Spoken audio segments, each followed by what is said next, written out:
జగన్ పర్యటనలోని రప్పారప్ప వ్యాఖ్యలపై స్పందించారు deputy CM Pawan. చట్టాన్ని ఉల్లంఘించి మాట్లాడే నేతల పట్ల అప్రమత్తంగా ఉండాలన్నారు.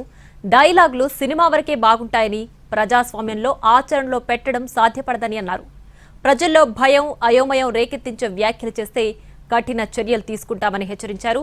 శాంతి భద్రతలకు విఘాతం కలిగిస్తే ప్రభుత్వం ఊరుకోదన్న ఆయన అటువంటి వారిపై రౌడీ షీట్లు తెరుస్తామని వార్నింగ్ ఇచ్చారు.